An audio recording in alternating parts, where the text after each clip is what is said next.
คำถามที่ข้อยพบเจอมากที่สุดเลยก็คือคำถามที่ว่า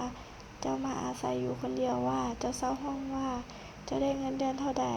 คือบอกเลยว่าคำถามนี้คือมีหลายแฮะแต่นิดก็บ่มีโอกาสได้มาตอบมื้อนี้นิดมีโอกาสสิได้ตอบเนาะซึ่งเฮาก็ได้จ้างเอื้อยเฮาให้ถ่ายคลิปให้มาสบายดีทุกคนมื้อนี้นิดก็สิมาตอบมีหลายๆคนถามเข้ามาว่านิดเช่าห้องเดือนละเท่าใดนิดเช่าห้องประมาณเดือนละ 3,000 นี่ล่ะทุกคนซึ่งมีหลายๆคนก็บอกว่าแพงบางคนก็บอกว่าบ่แพงเนาะแล้วแต่บางคนเนาะบางคนเขามีห้องถูกเช่าเขาก็ว่าแพงบางคนที่บ่มีอยู่ห้องแพงกว่านั้นเขาก็ว่าถูกนั่นล่ะทุกคนแต่สำหรับนิดก็ห้องส่ำนี้ถือว่าปานกลางเนาะบ่แพงบ่ถูกเป็นราคาปกติพอเหมาะพอสมแล้วแหละเพราะว่าห้องก็ค่อนข้างกว้างเนาะแล้วก็ข้างนอกก็มีหม้องให้ตากผ้าประมาณนี้หั้นนะมีห้องน้ำส่วนตัวส่ำนี้ก็โอเคแล้วสำหรับนิดคืออยากจะบอกไว้เลยว่านิดน่ะบ่แม่นคนที่แบบใช้ชีวิตหรูหราอิหยังเนาะเป็นคนแบบธรรมดาใช้ชีวิตแบบว่า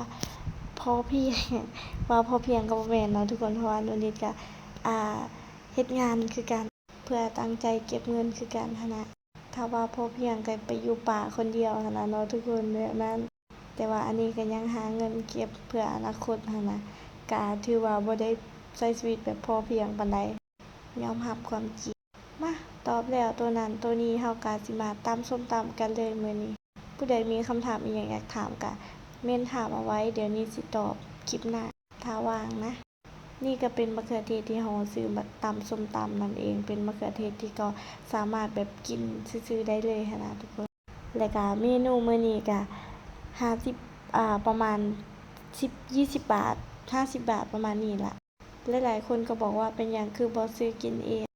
เป็นหยังคือต้องมาตำสาเหตุที่นิบ่ได้ค่อยซื้อกินเองเวลานิเฮ็ดอิหยังกินเองเฮานิสิล้างนิสิมักล้างตลอดเวลาเลย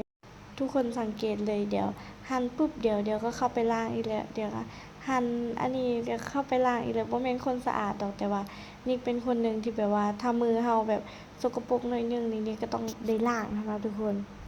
บ่แม่นสกปรกดอกถ้ามือแบบเปียกให้มือเปียกตลอดเวลาถ้ามือแบบไปจับอันนั้นอันนี้แบบมันเลอะเฮาต้องล้างก่อนทุกเทื่อเลยติดเป็นนิสัยแล้วเนาะอยู่ห้านคือกันอยู่ไสคือกันแบบนิจะมักล้างมือตลอดบ่ฮู้ว่าเพราะอิหยังผู้ใดเป็นแหน่เนาะมักอีหลีแท้อันล้างมือหั้นนะข้อยติดเป็นนิสัยแหละเวลาขูดมะละกอแล้ว